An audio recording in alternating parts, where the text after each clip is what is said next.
You're good.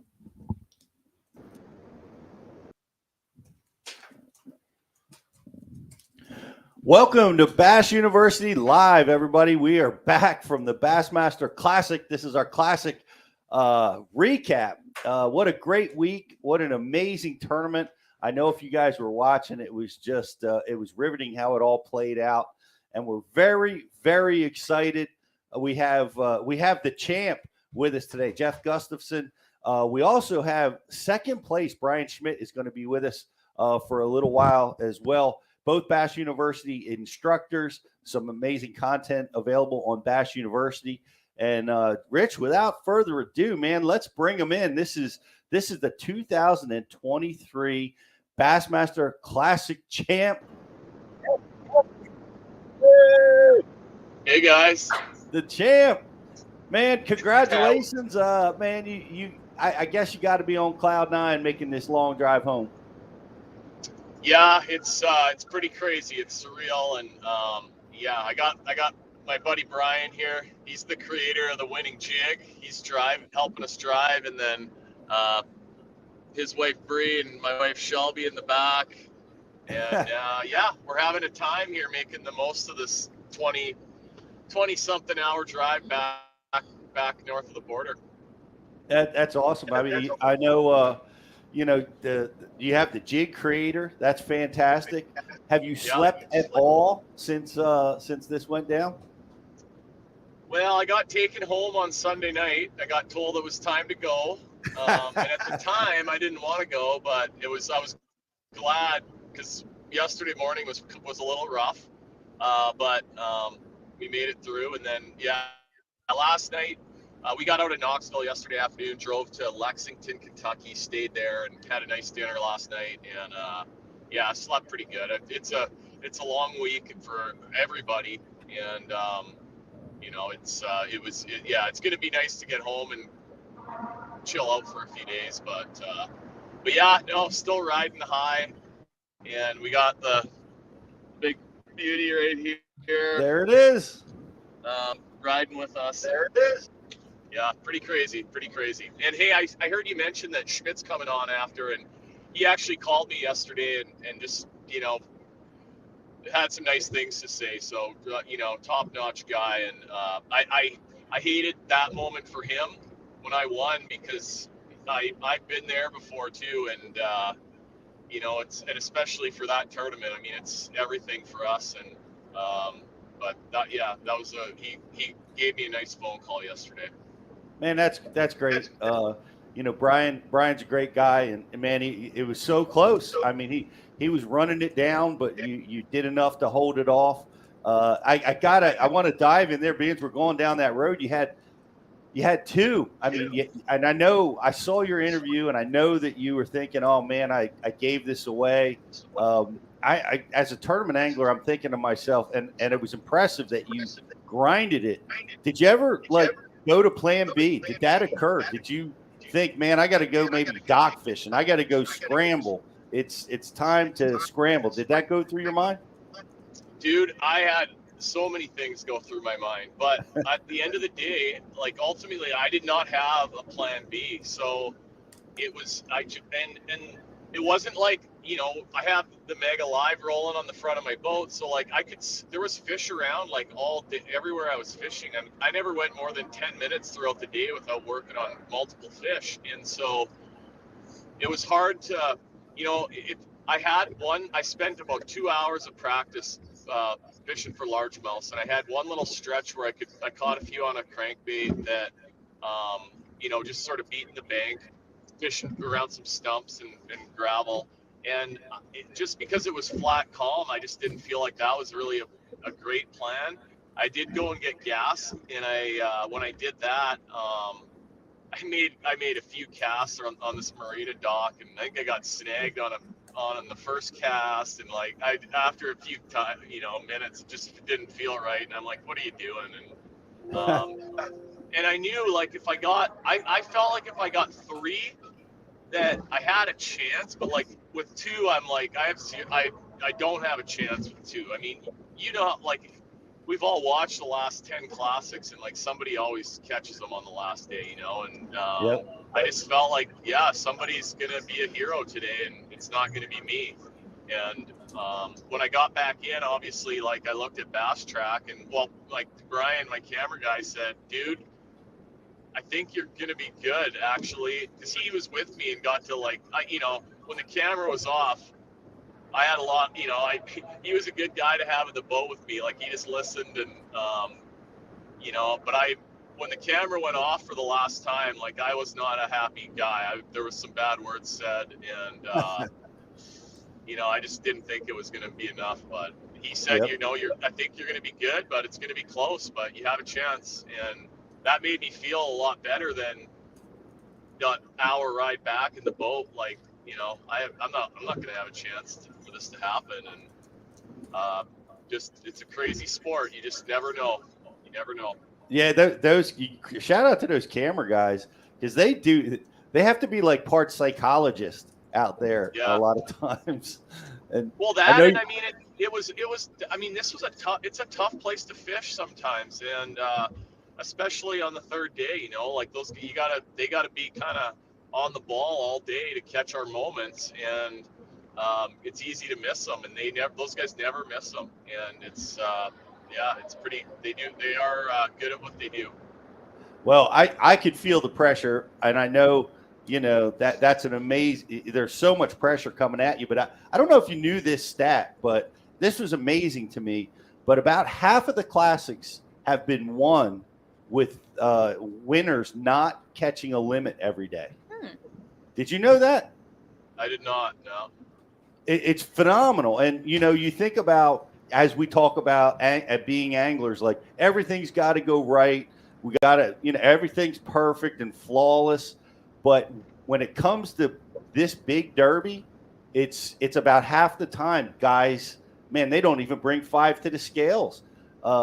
It's that, you know, it's there's so much. I feel because there's so much pressure. It's a pressure cooker, and you can win without. You're another one that has dominated the tournament without a limit on the final day. It's pretty crazy stat. Yeah, no, I had a good run going there, and I just couldn't get them to bite the last day. But they were around. I bet you I had 50, 70, maybe 100. I don't know how many looked at my bait. I mean, I had a lot of them right close to my bait, and a few bumped it, and I caught several short. You know, like they had to be 18 inches. So I caught quite a few nice fish that I had to throw back. But yeah, it's crazy how it works out sometimes. It was so cool. And I don't know if you've seen it yet, but we saw what you were seeing on Mega Live as this was going down. We could see the marks, we could see the little hornet's nest of fish that were coming up. Man, that was really cool how they brought the audience in. We got to see what you were seeing. That was really neat. Yeah, that's a first, I think, that now that we're able to do that. So it makes it, I mean, I love the way that I was fishing. I love to do that. It's my favorite, but I know it's not the most exciting for everyone to watch live. And now if they can see the screen that I'm looking at, I guess it makes it a lot more exciting for people, you know, a little bit more exciting for people at least. And yeah, it's pretty cool, the technology and the stuff that the Bassmaster production guys are able to pull off. Yeah, it's really cool. And I know Aquaview was hanging out with us. Colt was hanging out in our booth all weekend, I know that's important to you in your fishing. And you use it. You even use it in this application.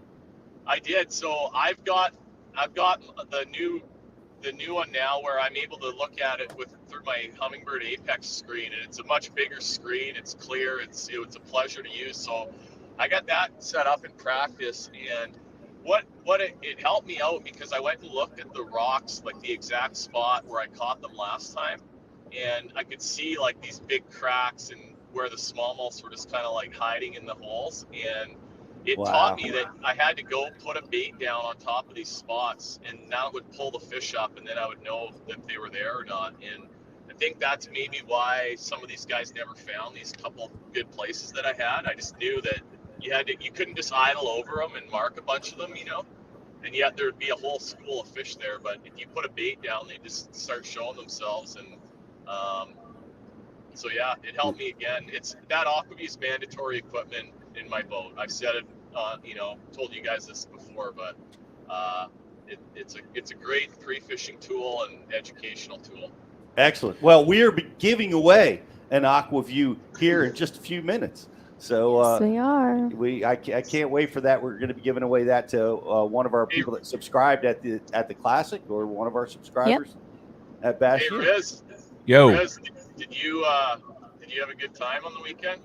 Oh man, of course it's the Like Classic. But you know what the best part about the weekend was, Gus, is that this hat that's on my head.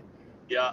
You were wearing it at Media Day, brother. So guess what? I'm wearing this hat every single day I fish this year because I got that Classic juju on it, man. Oh man, that's right. I forgot. That's right, dude. I got a question about the AquaView. What's the minimum water clarity you would say that you need for it to be effective? Like, if you drop it down and it's not a super clear, body of water, and you get close enough to fish, will you still see them on it, or like how much clarity do you actually need? Yeah, so you need to have at least a few feet, 2 to 3 feet, and that's kind of what we had in that canal area at Tellico. It's not like taking it to the St. Lawrence River where you can see 40 feet. I mean, you can just see like forever. It's so clear. But, Right. but a lot of places like Lake Eufaula in Alabama, not that clear. Right. I've had great luck with it there, just dropping it down in brush piles, so I don't have to like drop a bait down there to burn a fish or educate a fish. I can just drop that camera down, like, oh yeah, there's a couple big ones there. Bass are cool because they're kind of inquisitive and they're not real spooky of like things in the water, so the camera can get close to them and they'll usually kind of swim up to it and check it out. So but yeah, it's obviously like a lot of the northern lakes that have really clear water, that's where it's really, it shines and you can use it a lot more effectively. But it can still be used in kind of murky water and ID fish that you see on your sonar, or like look at brush, or look at these smallmouths in the cracks of the rocks like I did. Gotcha. Yeah, the brush, that's kind of what I was wondering about, was like, because if you're near a piece of cover, it seems like if you're near a piece of cover, the fish might stay tighter to that, and you can see them even if they're not looking at them from 10 feet away. If you get it down there by that like 2 feet, I think we might have lost Gussie there. It's probably just somebody else calling because they want an interview. My phone's been blowing up, guys. It's crazy. It's been pretty crazy, but it's all worth it, and we'll get through it. Speaking, I know you were, commenting about Rich being out late, and I want you to know that all Bass University staff is in bed by 9 p.m. every night at the Classic and iCast, as far as I know. But, that's why they were on two separate ends of the house. But there you go. Lost again. Another call. But and Gus, I heard that that there was 100 Canadians out celebrating with that Classic trophy with you on Sunday.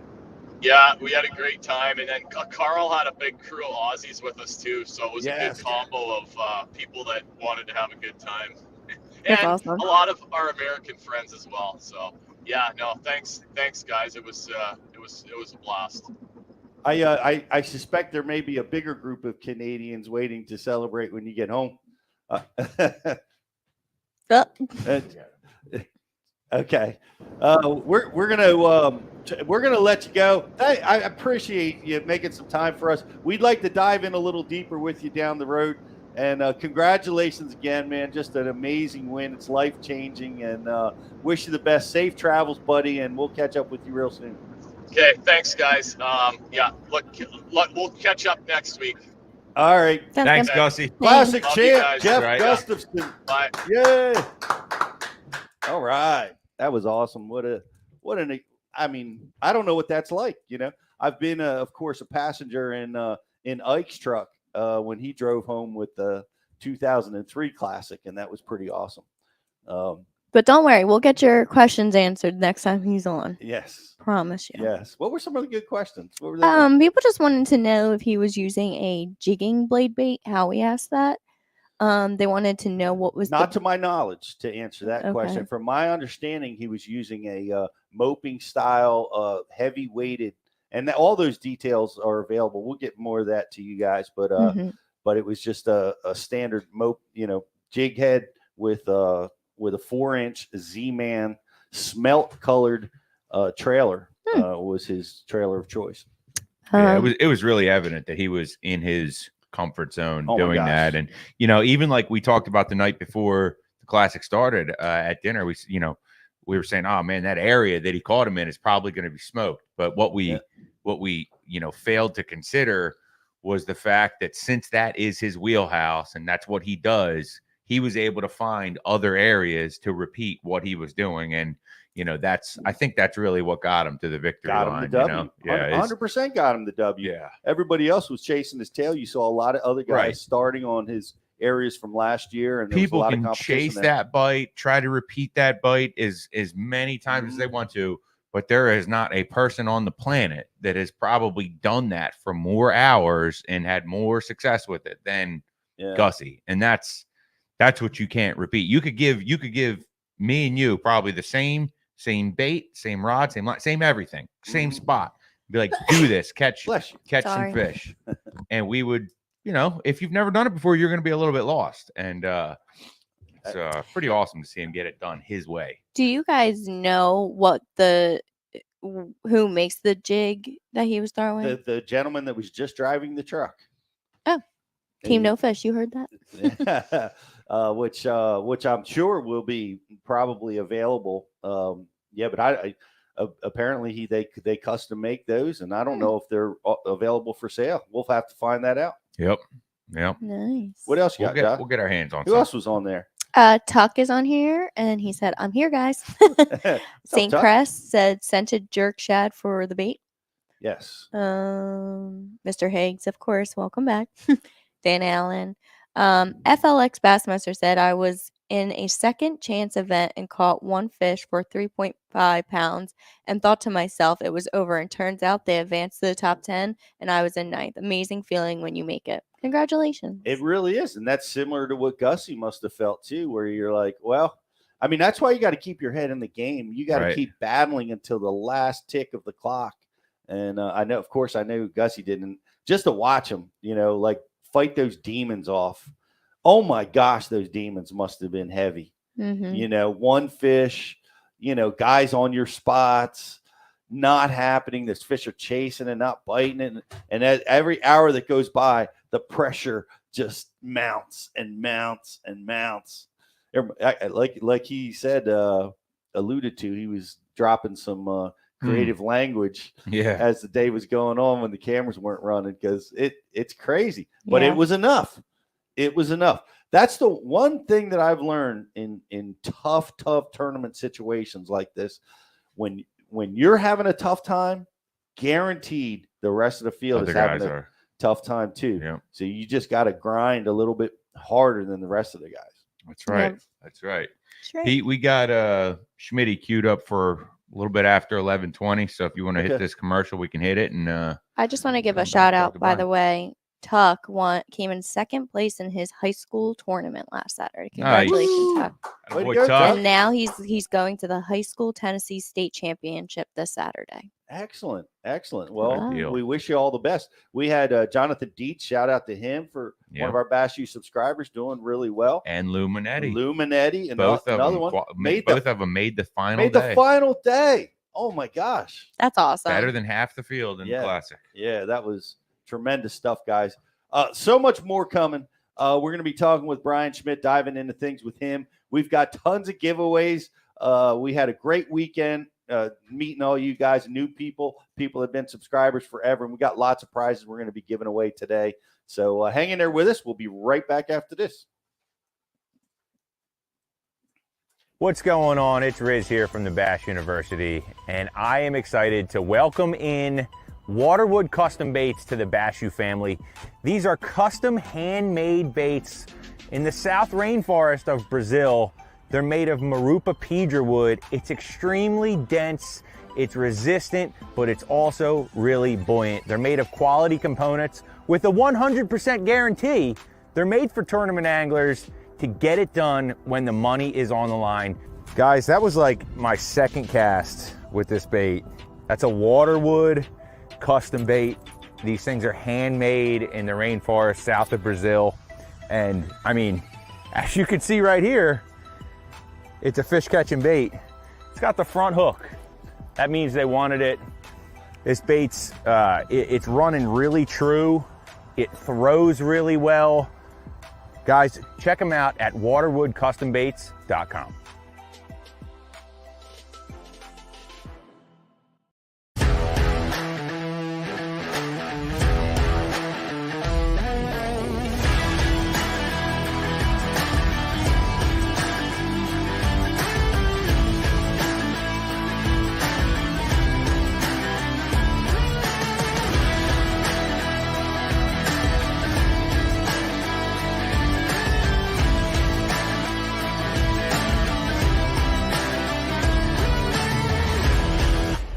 Aquaview, the leader in underwater viewing technology.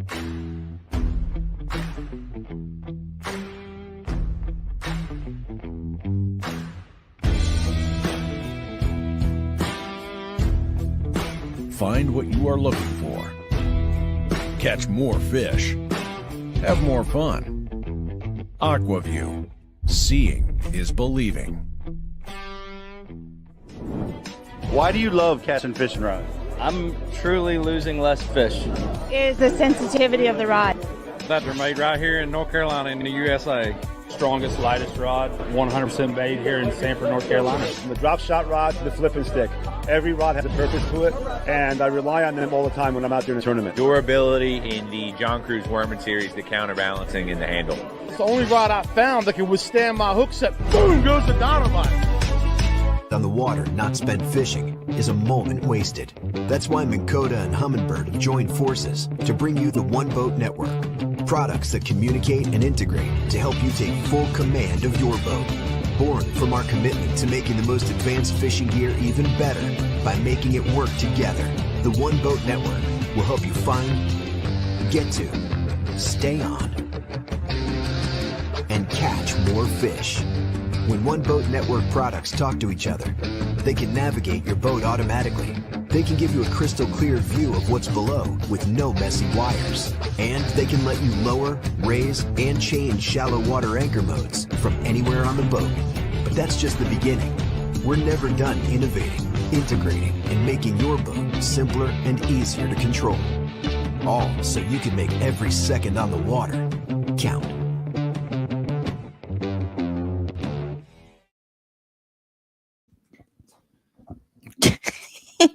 Welcome back from break, everybody. As we come in right on time, as usual. As usual. What a awesome, awesome that we could talk to Gussie and spend a lot of time talking about Aquaview and it's terrific that it's like the price point at that is entry level for everybody. You know, we're talking about $800 to be able to get a unit that can tie into your sonar unit. Gussie was using the Apex. It's got the HDMI cable, which allows you to display it right on your screen. Yeah. And I love the minis. That are so convenient. I'm excited to use that. Yeah, they're I mean, like really excited. And you can drop that down while you know what I was talking with them about, and I love trying it in the middle ditch. Yeah. Yes, that. The what? But, trying it out on the middle ditch. Yeah, me too. I'm looking forward. I was talking with Colt about replacing the flogger. Yeah, like they have the unit. It's a neck support that displays the unit right here, and you can lower that camera. So like where you guys ever use that flogger, you know what that's like, man. You're leaning over the boat and the waves to have rod and trying to get it's next to impossible. It's so difficult, but to be able to do that in a standing position. Where your hands are free, operating your trolling motor and being able to cast and be able to see exactly what's going on down there for sight fishing. Pretty amazing tool. Can't wait to try that out. But, got Bryan ready to go. All right. Well, man, here we go. We went from one amazing angler to the next. Good friend of Bass University, friend of ours, and we love him. We had a tremendous finish. We thought you were going to run him down, B. You were right there. I'm like, he's going to get him. It was a great event. Second place at the Bassmaster Classic. Bryan Schmitt, how are you, buddy? Doing good, guys. Thank you for having me. Can everybody hear me good? Yes. Yeah. Great audio. I mean, we're watching and we're screaming and hollering as every fish you caught got you closer and closer. I know how you're a killer. Now, the rest of the world knows you are a closer like no other. And I'm like, I would not want Mr. Schmidt breathing down my neck at this tournament. It was so amazing. I really thought it was coming for you, you know? I'm just still in shock, guys. You know, I had no idea. No inclination that it was close. We all thought, you know, everybody in the top 10 thought Gusty was going to have breakfast. You know, he was going to be back at the dock eating lunch or breakfast at 10.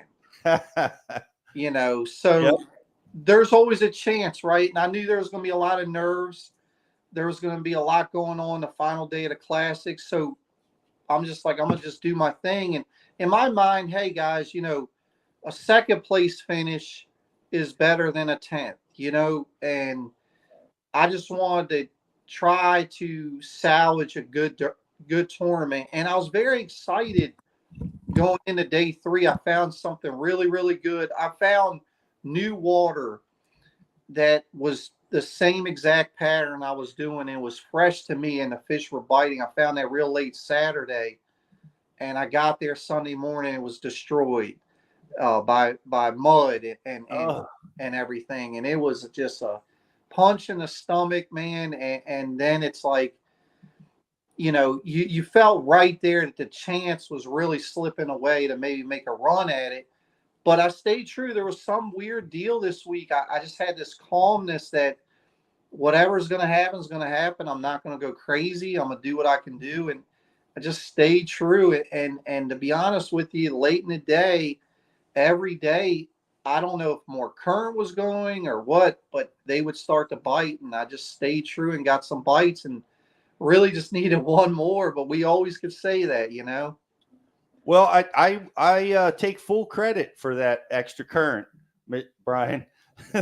I was talking with the TVA guys. They came by the booth, and I'm like, you know, well, you guys really want to showcase this lake during this event? You know, you might want to call somebody and turn some faucets on up there, and the weights will be bigger, and it'll. And they're all on their phone texting, can we do that? Can we do that stuff? I don't think they were actually able to accomplish that, but I tried, man. I tried for you. You know, I had people talk to me this week like, you know, the biggest tournaments here, why can't they do something with the current for this? And it doesn't work like that. This is that TVA, it's a big deal. You know, we're just out here enjoying the fishery. They could care less about a fishing tournament. They're generating power and so forth, and you're at the mercy of that. And you know, it didn't work out this time, man. And it stinks, Pete, because it's, you know how hard it is to get there, and buddy, to have that kind of chance on a river system, man, it could be a lifetime before that happens again. But we're excited to keep trying to get back to the Classic.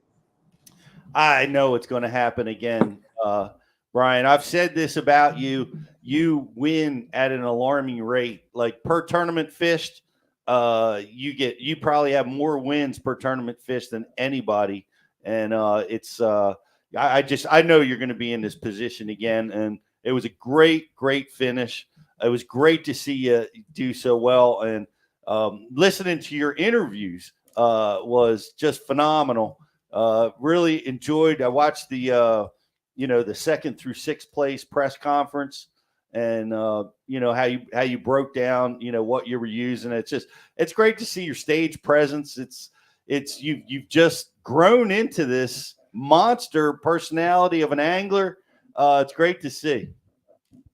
I appreciate it. I feel I have grown a lot, and the everything involved. It used to just be catch fish and everything like that. And I'm starting to bring the whole package together somewhat, but I never want to lose track of the ultimate deal is producing fish. And that's what we got to always remember. And, man, it was a roller coaster. It's just an unbelievable deal, that Classic, man. I'm still just wore out, mentally and physically, because, you're trying to make everything count that week, behind the scenes and stuff, and still remember you got to catch fish. And oh man, dude, it was crazy. At like 1:00, day 3 of the Classic, I make a little move and an area got clean. That's the cool thing about places that move that much current. It could get really dirty real quick, and it could get really clean really quick. And an area that produced day 1 was dirty day 2, and I almost wrote it off. Well, I show up there at 1:00 day 3, and it was clean. And I told my camera guy, I said, if this next little mile stretch is clean, we're going to get bit. And we started to catch them, and it just I needed more of it in that area, to be honest with you, or I needed to do that at around 11 and let it rest and come back to it at maybe 1, so, oh man. So well, believe me, you did great. You accounted for yourself great. The whole world, anybody that didn't know who Bryan Schmitt was before this, and I know they did, they know now, and that's pretty awesome. And Rich was making an observation about something about your hook set on a spinning rod. Rich, aggressive. It looks like you're flipping a 1/2 ounce jig in a piece of wood, man. So I watched that last night, and I'm shocked to see it. Like it's extreme, and it works. It's extreme. It's extreme. And I've had a history over the years of I've had a lot of incidents where I broke fish off on the hook set, and I switched to San Diego jam knot on anything related to a bait caster years ago, and it saved me a lot of fish. Well, I hadn't done the San Diego jam knot on spinning equipment, and still was breaking fish off here and there. And I'm like, I just had a bad spot. Well, what's crazy about this particular week, we went to Seminole a couple weeks ago, and I broke a couple fish off on the hook set. And Austin Felix actually sat me down and was like, dude, like, what are you doing here? Let's talk about this. And he made me tie that knot on the spinning outfit. Wow. And I'm gonna tell you, watching it, buddy, that last fish I caught, it's 10 feet from the boat. There's a lot of shock, put into that equipment, and for it to hold up. And there's adrenaline there, so it's an extra little but it's aggressive, and I'm lucky that it worked out the way. You get really good hook penetration. That's for sure. It actually pulled back like it, and that's 12 pound. 10 pound rate to 12 pound. Like that's pretty good. Right. Talk a little bit about you were shaky head fishing mostly, right? Yes, sir. Well, talk a little bit about your jig head, like what size hook, what size, what was the wire gauge, all that stuff. So it just was a deal, man. Like I don't know how to explain this. The fish were hard to catch. I mean, obviously you look at the weights. I didn't want to fool around. Okay. Like I wanted to hit as many places I could with a bait that I felt like they would bite immediately if they were there. So the shaky head became the deal. The drop shot, they wouldn't bite.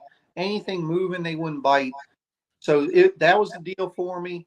It's a jaw dropper head from first gen. It has a shimmy. It's a unique deal. It has a little shimmy to it when it falls, or if you lift it and let it fall.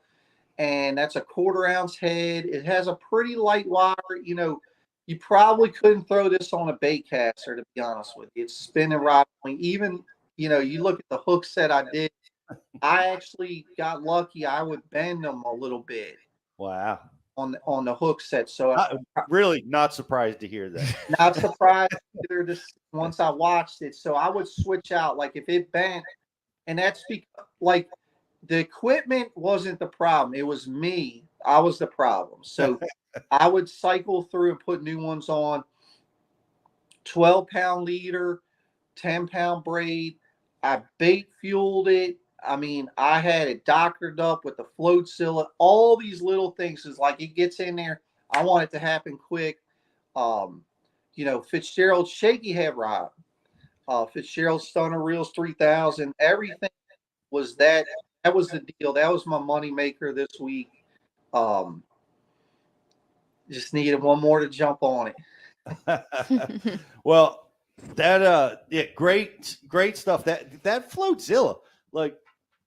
I mean, I hadn't heard you ever talk. I hadn't heard people talk about that.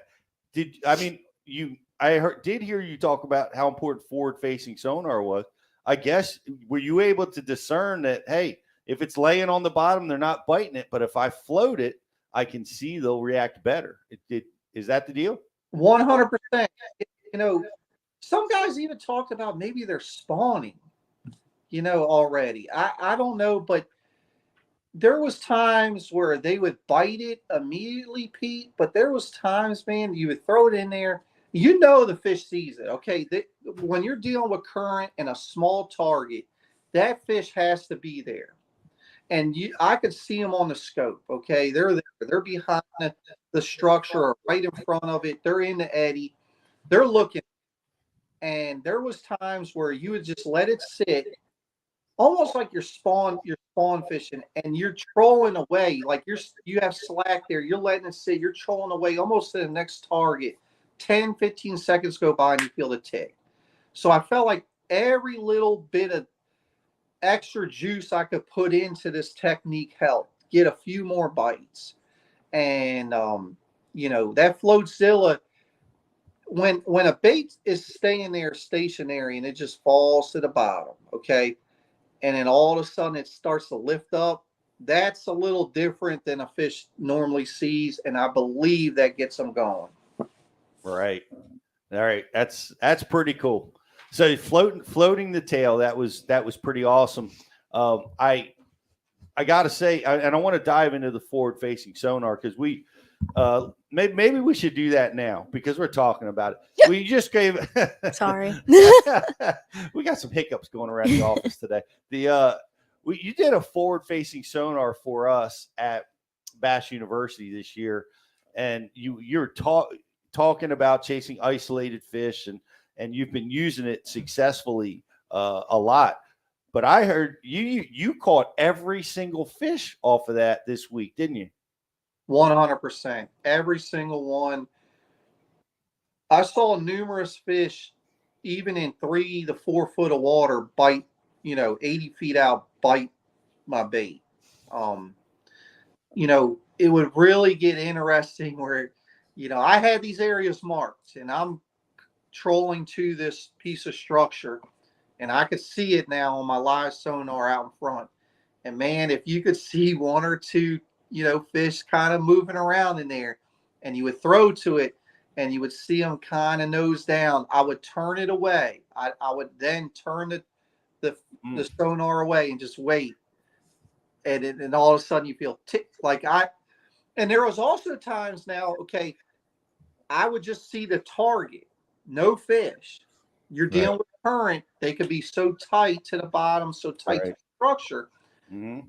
I would also get a bite, but every fish was related to that live sonar. Just being able to see the structure without getting too close to it, to see a fish. I caught a couple fish this week trolling to another target I already had marked and would see something new that I didn't know was there. It could have just been like a tire laying on the bottom. But I would see a fish sitting there and throw over there, and I did weigh a few doing that. It's a tool that you got to embrace. you know, it's an incredible deal. It makes me look better than I am, believe me. Why? What was the main reason? And you might have touched on this a little already, but like, why shaky head over jig? Why shaky head over just a Texas rig kind of creature bait or a drop shot? Or like what was it that made the shaky head the deal?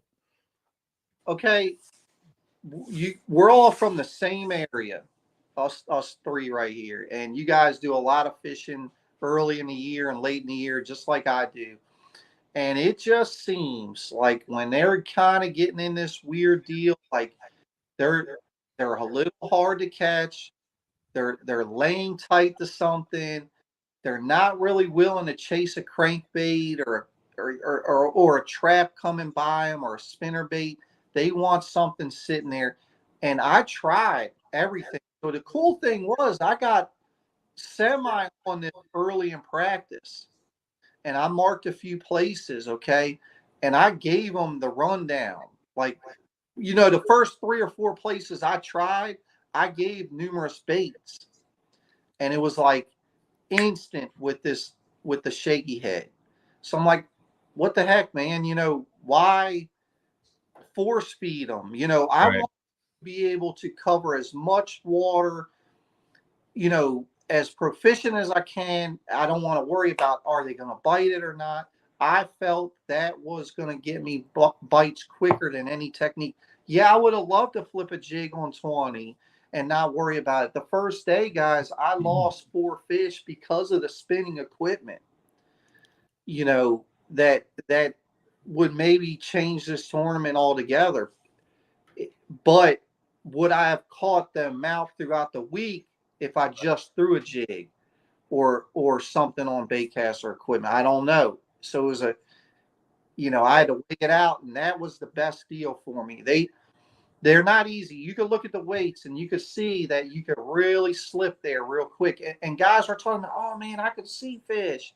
You know, I had a couple rocks over there. I could see them. They just would chase my jerk bait. So that was the deal. Dialing into the shaky head, being able to see it on forward-facing sonar. What was the targets? Like, were these on points, secondary points, brush piles? What were you getting these fish on? Okay, so being there in 2021, you know, I barely pulled out a third day finish. You know, I got to check, but I left there like, I'm like, man, I learned a little bit. Okay. It's a river system, but you know, when you're dealing with a river system, and Pete, you know this, you can look at a map. You can tell where the most habitat is on a river system.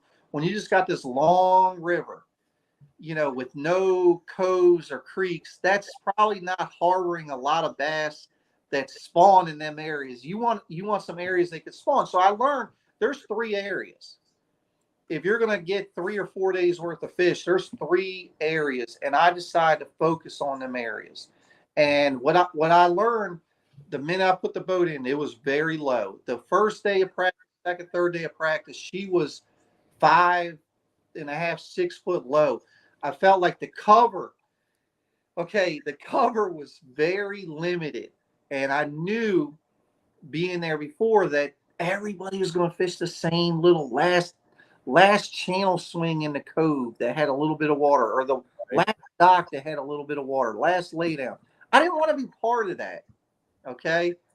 And I got out to be different. Okay. I had to be near a major area. I had to be near a major spawning area. And I would get out on the flats or on the channel swings. And man, all I did was find targets underneath the surface you couldn't see. And one of the best ones I found, I was idling and bumped it with my lower unit. Love that. That's like the ballad of the tidal water fisherman right there. I put a dot on it. I was like, we're going to catch one on that. That was the final official day of practice. And my marshal, he was laughing because it was like, boom, boom, boom, boom, boom. And I was like, oop, that was a good find. Doop. I was like, dude, I'm going to catch one off of that. And I actually did. I caught 2 really good ones off. No kidding. But that's all it was. It was stuff you couldn't see. where fish could just sit. And the biggest thing, here's the biggest thing above anything else. The walk on the Tennessee River, they pull down in the winter, okay? They keep it down. Those fish are trained, in my opinion, to not make a move shallow until the water gets to full pull for a few days. They know if it's just a slow little rise or little drop, they need to just they stage, okay? Because in my mind, they've been burned by going too early, and then they suck the bottom out. So let's just say this particular week, what if it was 80s every day and a full moon, and oh man, the water temperature is rising, and the fish get tricked, and they go to the bank and try to spawn on the few little areas they can, and then they pull it down 2 feet overnight. Yep.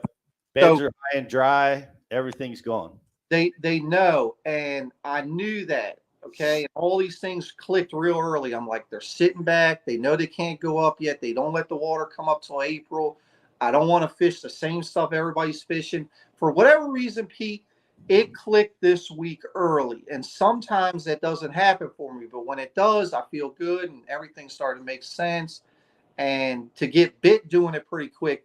So I got a few bites doing it, nothing big, a couple keepers, couple shorts.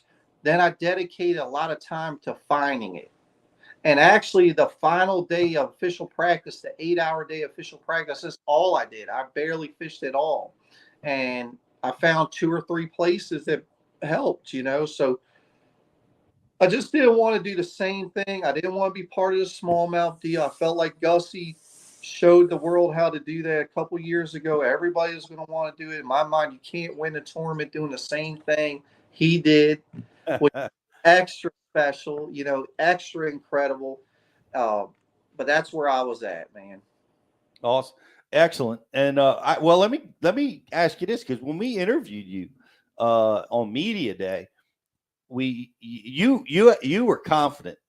We were one of just a few people that we talked to that were confident. But you said something, and I wonder how it played out, because you said they raised the water a foot.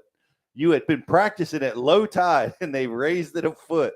And how did what you practiced and what you thought was going to happen, did that change, or did it stay during the tournament? So you're right, man. I was sweating bullets because I felt if the water stayed as low as it was and stayed clear, that this pattern was going to keep going.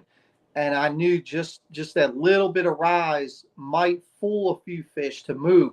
So what I learned, day one, I sampled a lot before I got on the roll. Anything that was a little deep, okay, like in practice, I was getting bit out even the 8-12 foot of water. Now that seemed to be gone, okay? They really wanted to be 3-4 foot and, that kind of deal, a little bit closer in. And I just didn't have enough of that, okay? I had a lot of stuff out there in 6, 8, 10 foot of water and just didn't produce in the tournament because of that. And by the time we left, I believe the final day, it was 2.5 foot higher than practice started. Wow. Yeah. Yep. That's like a full moon flood tide. Big deal. Big deal. They're just gradually, but they're still waiting. But they're, you know what I mean? And some stuff, Pete, that I even put a waypoint on that I could see, just barely see, during practice. I'm like, what if that water comes up a foot? That would be perfect. Some of that stuff started to play, and you couldn't see it now that the tournament started. Yes. Boy, that's a tidal river deal. I'm always teaching people that, like at low tide, to look around, memorize where you see a piece that's, just got a little water on it right now, because 2 hours from now, there could be a fish on that, but that happened for you down there.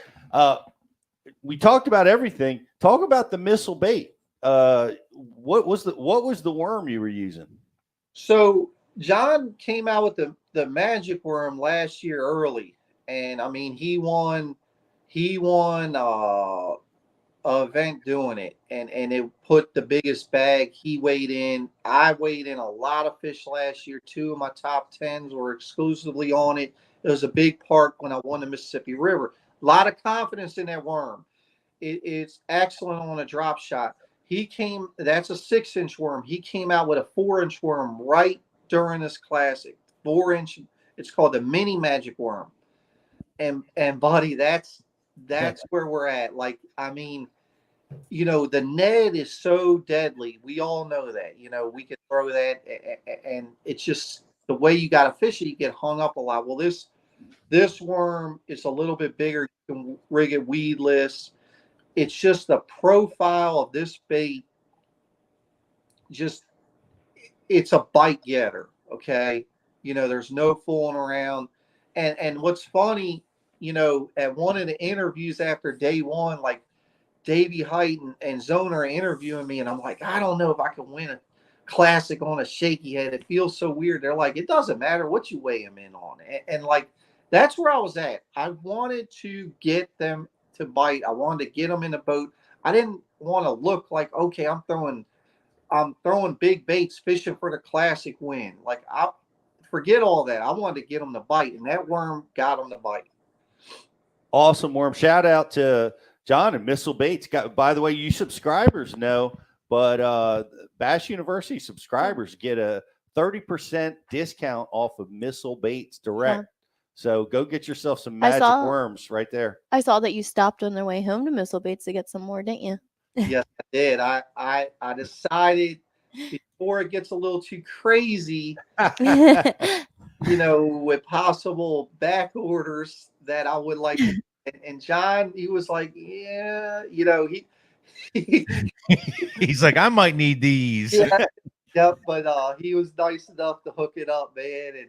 And Dylan got to see everything. You know, Dylan, it's just so cool. Like, he got the ride home with me yesterday, and just, he wanted Daddy to win, guys. I mean, he wanted, and I'm just trying to show him that you're not going to win everything, and things don't always go right, and how you handle it. So I'm trying to show him, you know, how to handle stuff right now, because, you know, that's awesome.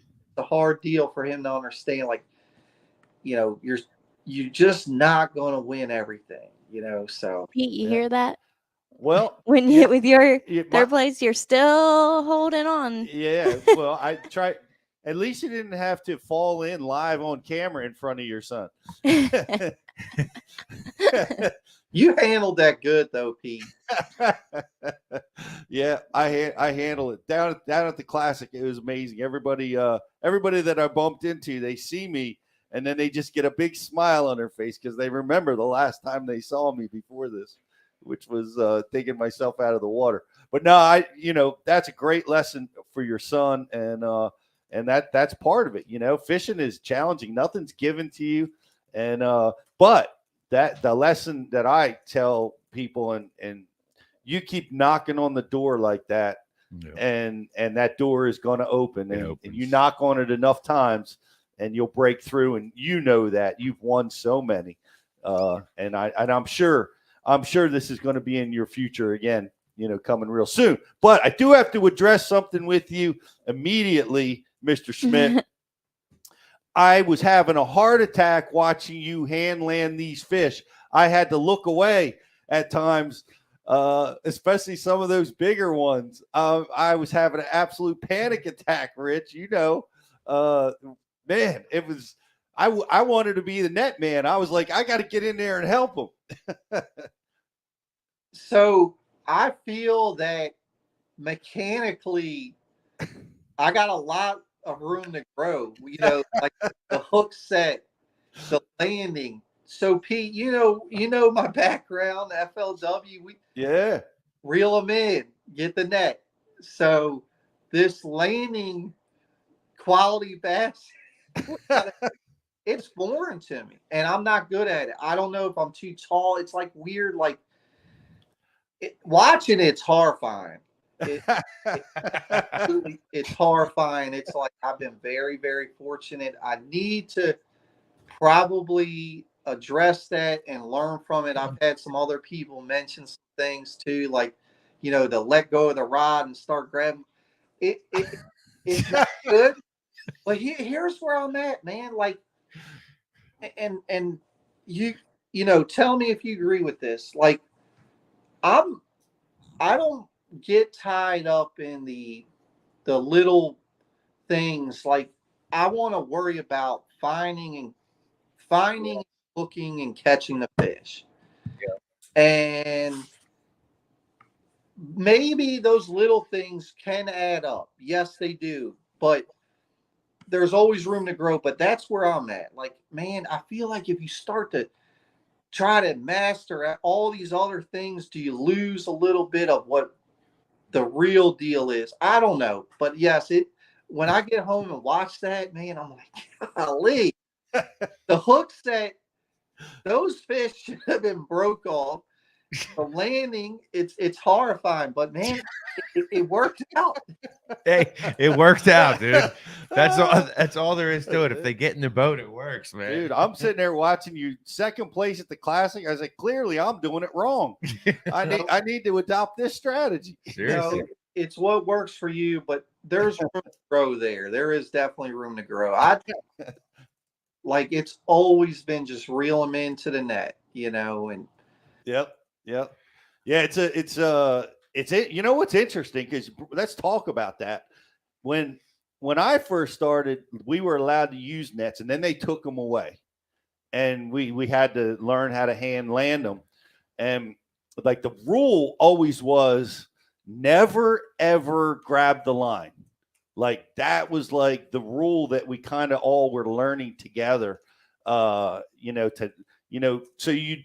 you were like a trout guy, you know, with that arm up in the air, and, you know, you would corral the line with my right hand, you know, kind of bring that fish to you. And then you had different ways, you know, behind the gill. A lot of guys are belly landing them now. Of course, if he opens his mouth, makes it easy on you. And you see him hand landing that stuff, but never grab the line. And I'm watching KVD, right? KVD grabs the line. He brings that in, and he's like, he gets that fish close and bip, bip, boom, and lands it by grabbing the line. And so you see some guys doing that. It scares the crap out of me. I've had I've grabbed the line, like just fishing with clients, right? And you see it, like, grab the line, and if there's any imperfections in that line, that fish will turn his head, pop, he's gone. You know, grab the line, and now you don't have that bungee cord of the fishing rod helping you, right? So the fish can create slack on a crankbait. Boom, he can be gone. You know, so there was always that, but I see guys doing it now, and I think you're right. I think the key is you got to practice. We all have to practice that technique like everything else. It's got to be part of the practice process. Right. 100%. I need to work on that. It's just, you're like so intense, like, just get the bite, and too. And it's, you know, in practice, you hook one and you're like, nobody's around. Oh, there's somebody around. Like, you even put in freeze full, you know, and the fish, there's no pressure. I mean, he could jump 20 times, he never gets off. But in that tournament, it's like, oh my God. Yeah. The sooner I get them in, you know, so it's so much going on. Well, on second thought, Brian, don't change a thing. I was screaming. I was going nuts. The audience, it was more entertaining than anything else. So you keep doing what you're doing. It's fun. It's awesome to watch, man. But so are you home now already? It looks like you're at home. Got home about 5 yesterday. Just getting everything back in shape, man. I slept till 7:30 today. That's sleeping in fisherman's terms. That's crazy. Man, I'm ready. I'm excited. You know, got a lot to do. So, not to take any time up with that, I got a lot to do these next couple weeks to get the charter side going, the, you know, fishing equipment and the boat ready, because I'm leaving April 15th for 2 weeks in South Carolina, right before the Maryland rockfish season comes in. So we have to have everything ready by the 15th. So when I get back for opening day, everything goes smooth. So big couple weeks here. Yeah. It's you got a lot going on. If people want to come and catch some stripers, how do they do that? How do they sign up for that? So you could just message me, Bryan Schmitt Fishing, for anything, or you could get on loosenupcharters.com and get with us there. You know, May 1st till December 31st, we're chasing them, man. We're looking forward to a real good season. I think there's been quite a few large rockfish up near the top of the bay this winter. I've heard. So, you know, we're looking forward to possibly catching some of them here real soon. Is that what you've heard? What have you heard? How big? Yeah, I've heard there's been a massive amount of 30 to 40 pound rockfish swimming around the bass waters.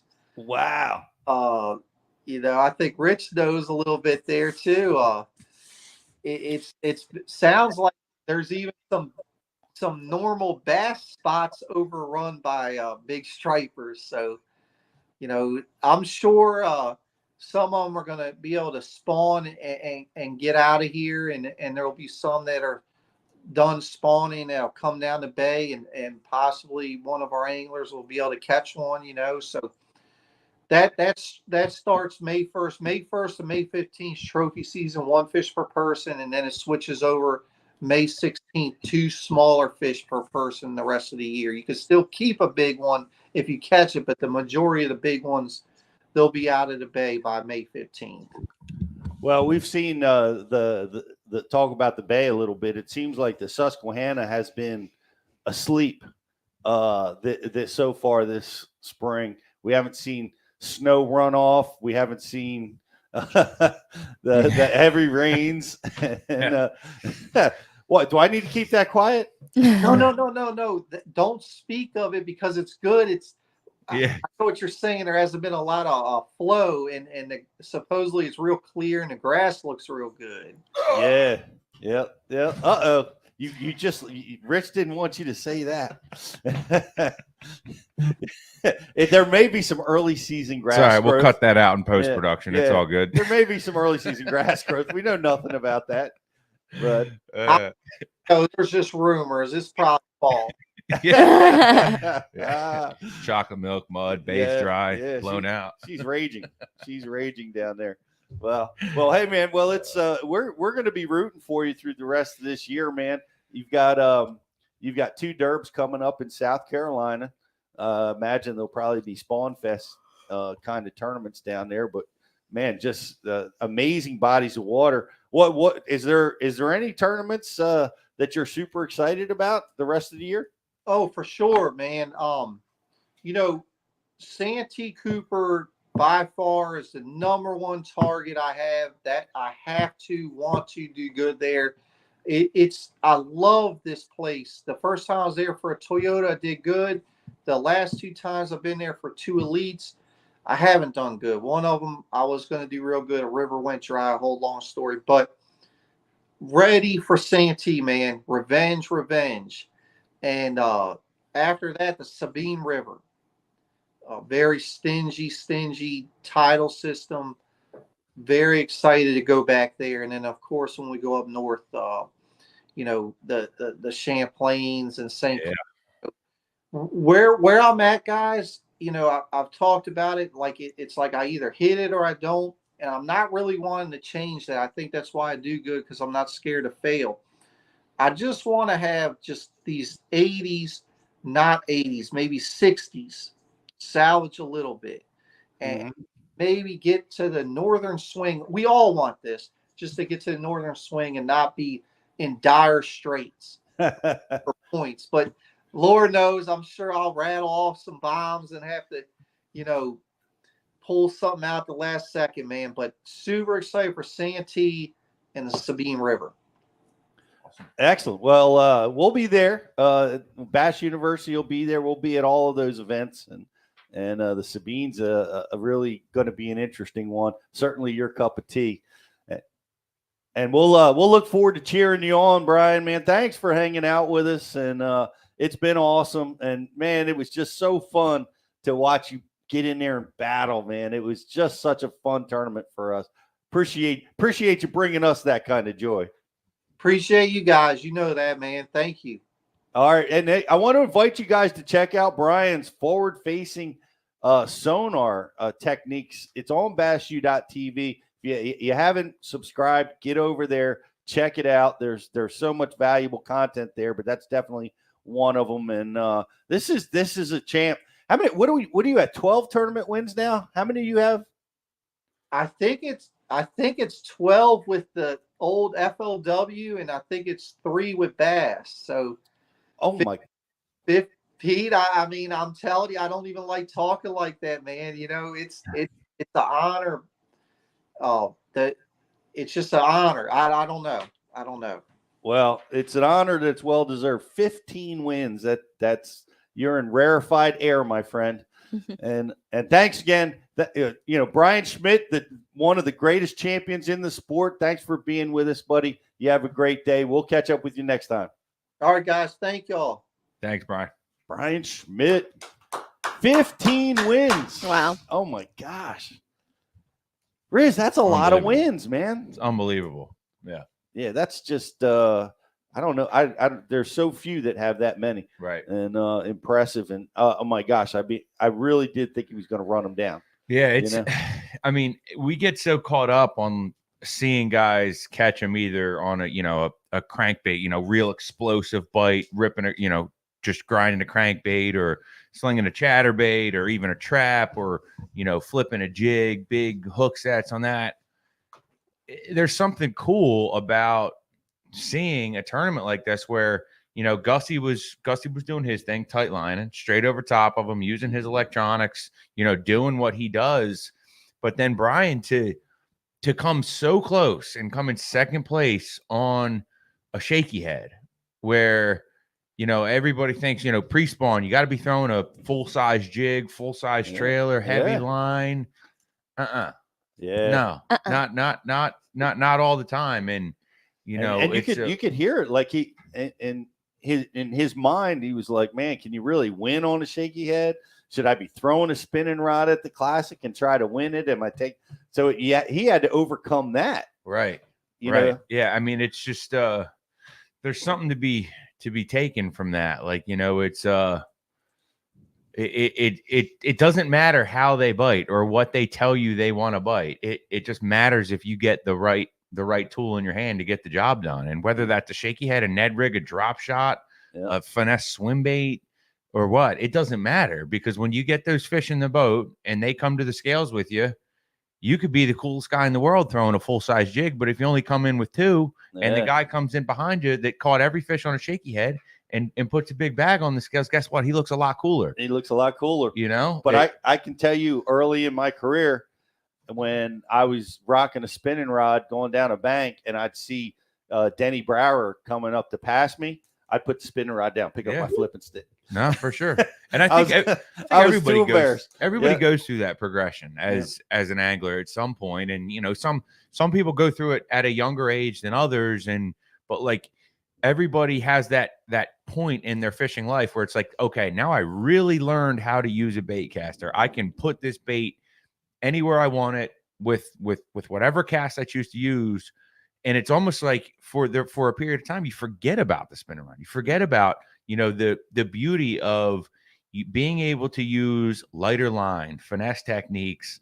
And really, there's a lot of baits that are designed specifically for a shaky head. Like you can throw a shaky head on a bait caster. You can throw it on a 3/4 ounce head out on a ledge with a worm this long. But really, there's a lot of applications where if you're throwing a shaky head on a bait caster, you're doing yourself a disservice because of the way the bait's going to fall, because of the way it's going to come through the water, how natural it's going to look.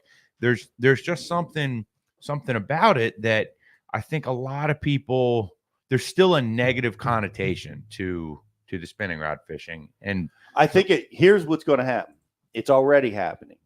Forward-facing sonar is dispelling all of that crap. Yep. you can see the tools that the fish are responding to better. Yep. So whatever that happens to be, there's times when it's going to be a jig, a crankbait, a jerkbait, or a drop shot, or a Ned rig. And so it doesn't matter. And like he saw, he could see that the fish were eating that shaky head better than anything else that he was throwing at him. Right. And that's what you're going to go with. Guys, like and share the feed. If you're watching over on social, we are going to take a commercial break. Yep. And we're going to come back. We're going to be giving away a lot of really cool stuff. Josh, what's on our giveaway list? We have a ton of stuff. So we have 5 items from the raffle from the Classic, and that includes the Waterwood Custom Baits package, the Rapala Baits package with Rapala hat. It includes an AquaView Micro Revolution 5.0 HD camera. And it also includes the Hobie Eyewear Hank Cherry sunglasses. And we're going to be giving away some prizes to our members as well. Awesome. It's a giveaway show. It's just a flat out giveaway show. If you have not subscribed, go do it now. The Classic Special is going on, $99 for a year. That's $80 off our normal pricing for a monthly subscriber. It's the best deal of the year. $99. Get subscribed. Dip your toe in it. Take our free trial. That's always available to you, guys. We met so many people at the Classic. They were like, man, we watch all this on YouTube. We watch the clips. We were thinking about trying it, and they got involved and they tried it. So many people have come up to me and said, I can't believe the content that's available. It's helped me so much. I just talked to a subscriber that gave it as a gift to somebody that was saying, I watched the teasers and this and that, but then they got it as a gift, raving about how much they've learned, how much it's helped them. So that's the goal. It's going to help you get more confidence, help you catch more and bigger bass by getting lessons from Bryan Schmitt on forward-facing sonar, from Gussie on his deep water smallmouth techniques. It's all over there on Bass University TV. Just go check it out. Get yourself signed up. We're going to do a quick commercial break, and we're going to give away some stuff. We'll see you guys in just a minute. What's going on? It's Riz here from the Bass University, and I am excited to welcome in Waterwood Custom Baits to the Bass U family. These are custom handmade baits in the South Rainforest of Brazil. They're made of Marupa pedra wood. It's extremely dense. It's resistant, but it's also really buoyant. They're made of quality components with a 100% guarantee. They're made for tournament anglers to get it done when the money is on the line. Guys, that was like my second cast with this bait.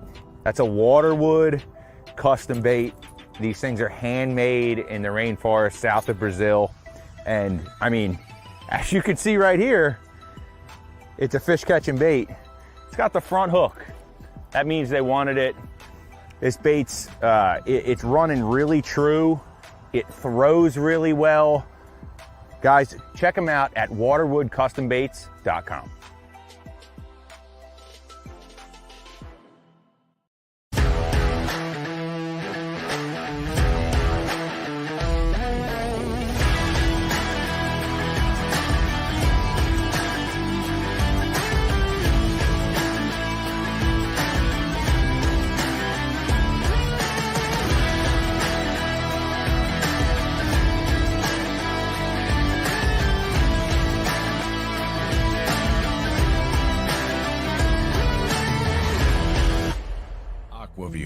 The leader in underwater viewing technology.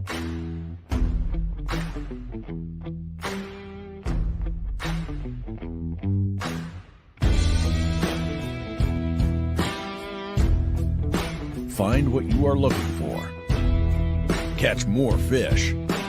Have more fun. AquaView. Seeing is believing. Why do you love catching fishing rods? I'm truly losing less fish. Is the sensitivity of the rod. That they're made right here in North Carolina in the USA. Strongest, lightest rod, 100% made here in Sanford, North Carolina. From the drop shot rod to the flipping stick.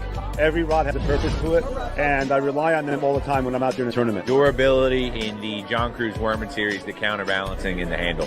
It's the only rod I found that can withstand my hook set. Boom, goes the dynamite. on the water not spent fishing is a moment wasted. That's why Minn Kota and Humminbird have joined forces to bring you the One Boat Network.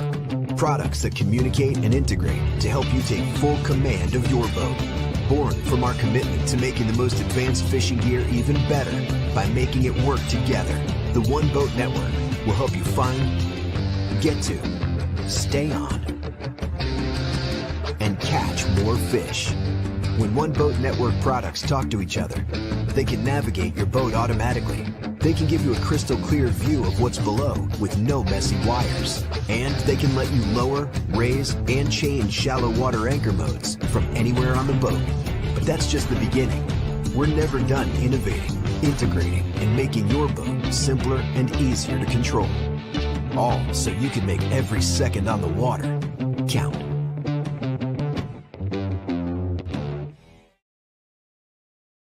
What's going on, guys? We're back for another segment of Bass U Live. We're currently waiting on the Dean wrapping up a cup of coffee, but that's all right. Guys, stay tuned. We have a lot of great seminars coming to you. We actually just got done shooting 9 more here in the last week. So we are constantly updating that library. And we got a lot of new members to the program right now as well. What were the big shout out to anybody that's watching right now that you're just getting involved with us. You're just, kind of new to the program. Thanks for trying us out. Thanks for watching the live show as well. We love hearing the feedback, Pete. One of the most amazing things that happens when we go to the Classic and ICAST and Elite Series events and everything else is the amount of people that come up and say, wow, I love listening to your show. Love listening to the podcast. And it in the first few years when we were doing this, I would say like, oh man, that's like really cool. It's kind of surprising. And now it's like, it's just, it takes me back because I'm like, people actually do listen, they enjoy. And it's thanks to guys that we get to talk to like Bryan Schmitt and Gussie and the conversations that we get to have. So, thank you for everybody that's been supporting us for the last 3 years when or however many years it was when we started doing this on a weekly basis. We couldn't do it without you guys watching, supporting, listening, downloading, supporting the companies that support us. That stuff is all really important because without companies like Tackle Direct, Hobie Eyewear, Cash and Fishing Rods, Humminbird Minn Kota, Epoch Batteries, Aquaview, all the companies that support us are what make all of this possible. So, if you're going to be buying in the industry, buy from those guys. That's what keeps the lights on for us to keep this podcast going and continue to give us feedback. Send us emails. We're getting them right now. Send us messages on social media about who you want to hear from next on the podcast. All that stuff is appreciated, and keep it up. Keep listening. Thank you. Sean Lay from our message board says BU is the best. Dan Allen says the best money spent. So informative. William Shelby, oh yeah, Bashu is a must. He also said, I remember when Pete first started this during the beginning of the remember when Pete first started this during the beginning of the I Can Only podcasting days. Yeah, that's right. We were on the cutting edge or certainly he meant to say Iaconelli. Yep. The Ike Live podcast was right at the beginning, courtesy of Mark Jeffries, and then of course Brian the carpenter and myself decided that we ought to dive into a Bass University podcast, and here we are many years later, and it's been great. And we did the content that we were releasing is all phenomenal, and we were able to get with some really talented anglers at the Classic, and we're going to be providing you with some great stuff, Rich. But my highlight for me was Dean Rojas in our studio at the Classic taught an extensive frog fishing seminar that we're going to be releasing. It's about how to catch them in the summertime. And it's really, I was impressed. I was thrilled to have Dean part of the program. We were finally able to get to work with him a little bit at the Classic, and man, he over delivered with some exceptional tutorials, a lot of background on where the frogs came from, how they got designed. The Spro frog is the #1 selling frog on the planet, and will continue to be, I'm sure. Really excited about that particular seminar, Riz. What were some highlights for you? Man, there were so many. Bradley Hallman's blueback herring through the season seminar. I'm really excited to listen to that when it comes out.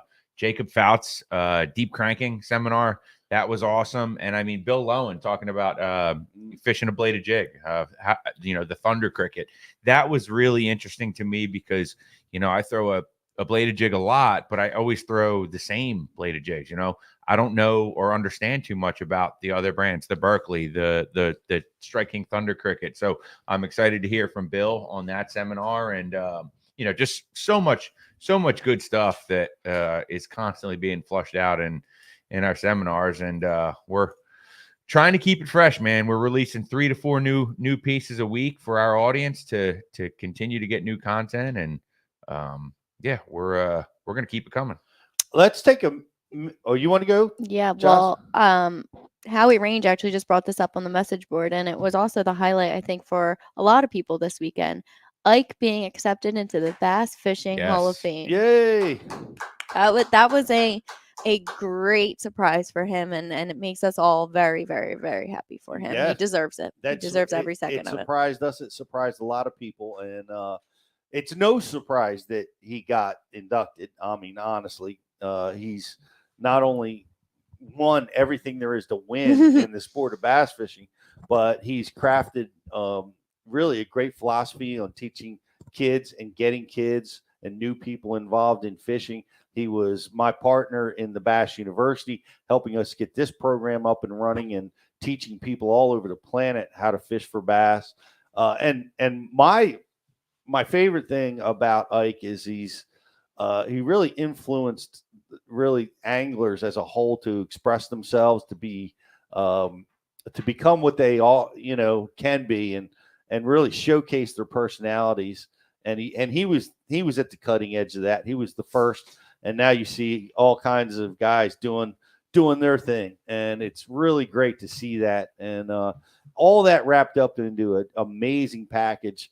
And we have a Hall of Famer. We do. We have a Hall of Famer in the house. So we're in his house. Yeah, we're in his house.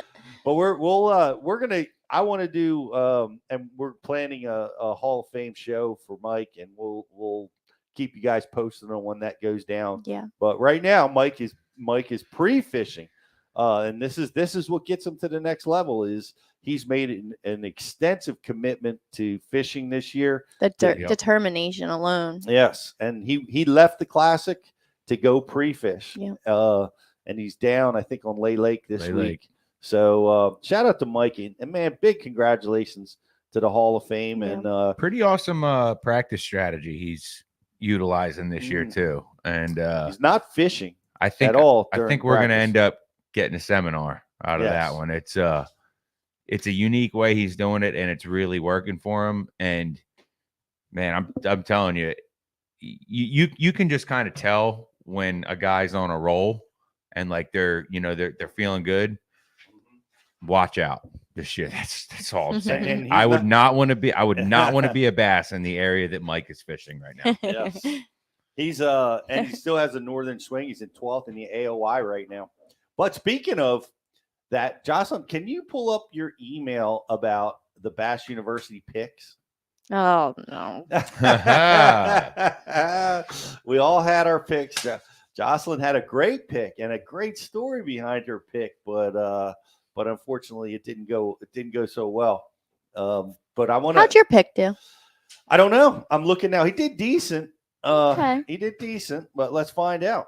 We want to know how our subscribers' picks did. Yeah. How did your pick? How did your picks Who else? go? Who else picked Gussie? I know one of us did. One of us did. Maybe we should start there and give a big shout out to GDP. Greg DePalma said Gussie's going to win it, and we all said no. Everybody's on to that. He's not going to be able to win that way. Did they fish the shallow that you were talking about? Was that? It was a factor.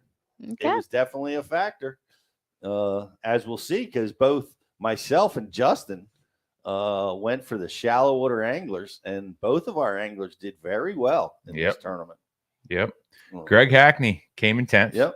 So you had a that was 10th. Greg was my pick. He was so confident, and at 10th place is an amazing finish. Oh yeah. And Ike picked Taku Itu.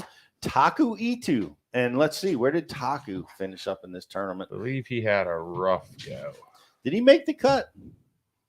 I'm flipping through. There he is, 29th place. That's not bad. Just finished just below the cut line. But that was Mike's pick. He thought it was going to be, a unique Japanese influence technique that would do it. That didn't work up so well. Carl Jacobson was our Miss Jocelyn's pick. Yes, I picked him. I don't regret it.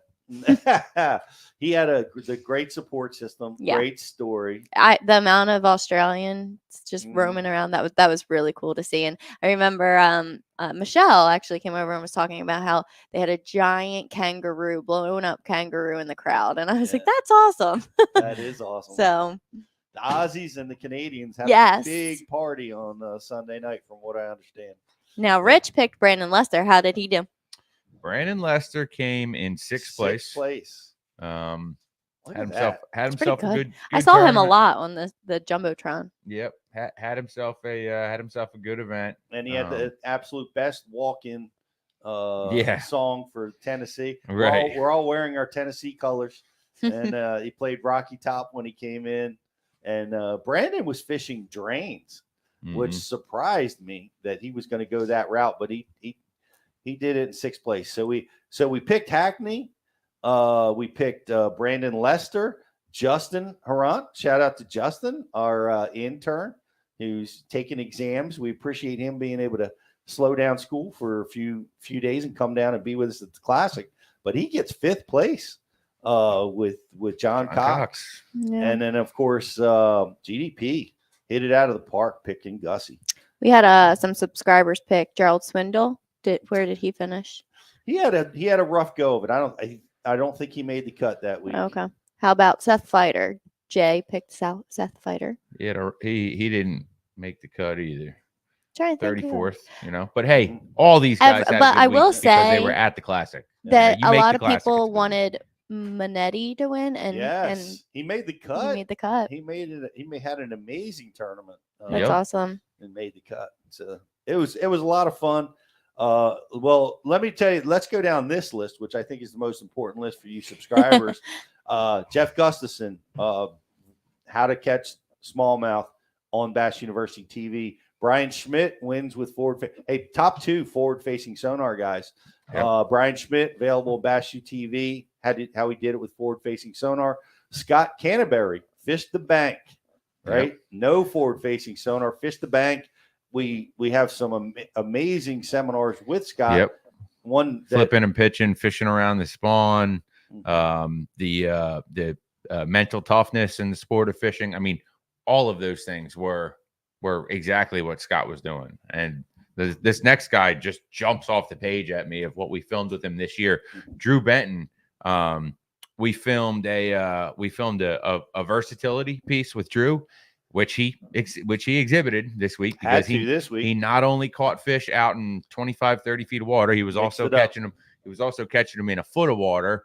But his second seminar he did for us this year was putting your bait in hard to reach places. And if you remember, Pete, when we were watching him on live, watching him cast, watching him pitch, watching him flip, I said, Pete, I would give anything to be trying to roll cast a spinner bait into a tree right now. Yeah. And he was getting that spinner bait up under laydowns, between limbs, and just absolutely masterfully working that thing out of there. Yes. So John Cox threw a Fritz side all week, and he teaches about the Fritz side and his techniques at Bass University.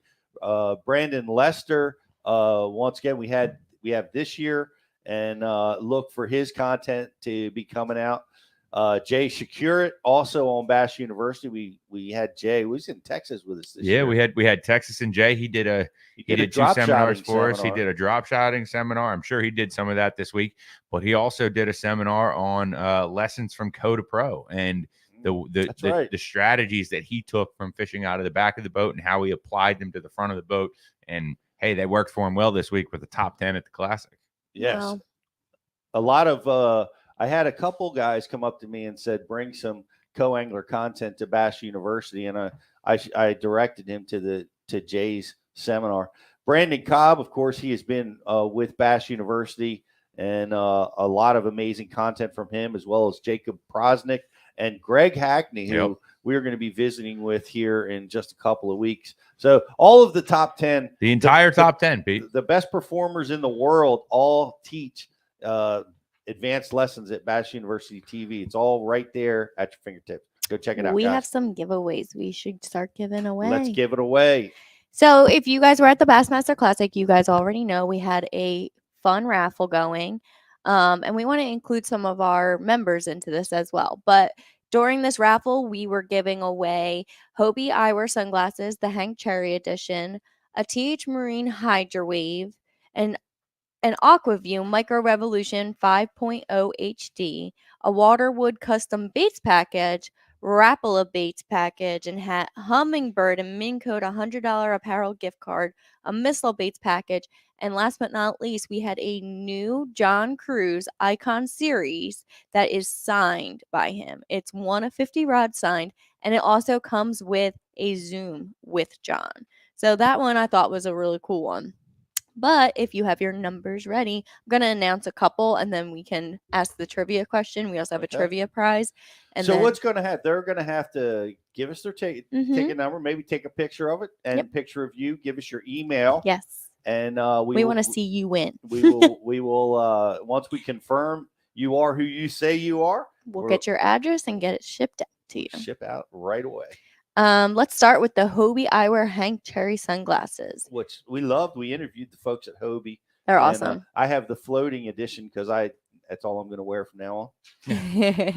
Well, the winning ticket number was 61222. A lot of twos there. Congratulations. And by the way, we're going to have that number. If you're watching, great. Let us know on the IM board. We'll put those numbers out via email, and we'll put them out on social as well. We sure will. We also had the Waterwood custom baits package. Now this one was cool because everyone that came through the booth, they tried to open them and look through them, and they were baffled at how awesome they were. So this one was a cool one. The winner of that one was 112191. 112191. And that's an extremely valuable. What was there? 6? There was 5. There was 5 Waterwoods. That's a $150 or $125 package. Yeah, close to custom handmade crankbaits. They are legit. They are. They're really cool and made with Marupa wood. Marupa Pedra wood from the South Brazilian rainforest. I love it when he says it. I know when he says it. It's awesome. That accent it rings so much nicer than when I flub it. Well, I'm giving away the Aquaview next, and this one's a good one because you heard that Gusty was using it in the practice, and look, he won off of an Aquaview. Oh my gosh, hold on, I'm sorry, I got to inject this right now because it's so funny. John Cox just sent our very own intern Justin a DM on Instagram saying, "Sorry, I let you down, Justin." There's no letdown there, brother. There's such thing as letdown.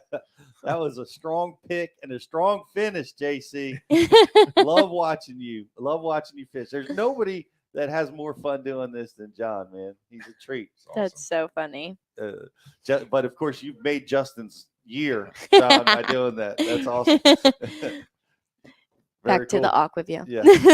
Give that away. The winner of the Aquaview is 112513. 112513. Yes. Rapala VMC package. The winner is 112398. 2398. Now, what I did with the Hummingbird, the Missile Baits, and the Hydra Wave, I went in and I found the members that have been with us for length of time, and I put them into a mixer and randomly selected. So the winners of those were the Hummingbird Minn Code $100 apparel gift card is David Ward. David Ward. Woo, woo. Shout out to David Ward. Sean Lay said, "Dang, I missed that last prize by only 400 ticket numbers." 400 tickets. You were close, bro. You were close. So close. Oh, man. That's awesome. The Hydro Wave, Hogan Benson. What's up, Hogan? Congratulations. Hogan, come And on. last but not least, the John Cruz rod. This was a ticket and also went in, and I don't know who the tickets, I don't know who they are, but this one I'm really excited for you to win. It's 112376. 112376. It's I awesome. will- It's The John Cruz big bait rod. big bait rod that is signed by John Cruz himself. That's And right. comes with a Zoom with John Cruz himself. Shout out to our boys at Cashin. Yeah. Got Yeah, to they're catch awesome. up with them this weekend. Stopped up and saw the booth. Got my hands on a few rods that I wanted to feel out, and so I know what my next rod order is. gonna be. I love got it. to- They built a couple orange handled cash and rods for being in Tennessee, That's awesome. and I think that's perfect for Bass University colors too. We're going to do a trivia question now, and the trivia prize is an Ike package. It has Ike's Flambeau tackle bag, has a mystery tackle box in it with a bunch of stuff in it. And then Mike hand selected a few items, and he put them all in there with his gilly and power baits and all different kinds of Molex, Rapala, everything that he uses, he put in that. So Oh, we're changing the name. This is the Hall of Fame package. there we go. The whole of Yes. that's a good one. Yes, That's a it good is. one. Let's give away the whole Fame package. Do we have a Hall trivia of question? Fame package. Yes, the trivia question is, what is the name of the jig head that Brian Schmitt was throwing at the Classic on his shaky head? What is the name of the jig I head? think this is going to be a speed test to see Do. who can dig it up first. It took me a while to dig it up. so Oh, good. What is the name of the jig head Brian Schmitt was throwing at the Classic? I also have a like and share winner. The like and share winner is Cajun Rob Fishing. Hey, Cajun. Thank you Rob. for liking and sharing. I will get your email. Cajun Rob. Boom, got a winner. We're going to be Ooh. down your neck of the woods real soon. Got a winner from Mr. Higgs with the jaw dropper jig head. Howie Range and Dan Allen actually checked in first, but they gave me the name of Gussie's jig head, and I asked for Schmitty's jig head. Yeah. So Schmitty's jig head was the jaw dropper. He was throwing a shaky head on that jaw dropper. jig Mr. head, Higgs, you shaky know what head. to do. Send me an email. Mr. Higgs. Email Miss Jocelyn. Awesome. What a bunch of great giveaways, guys. I hope you won. I know we got some really big winners, and like I told you, we're going to put those numbers out on email.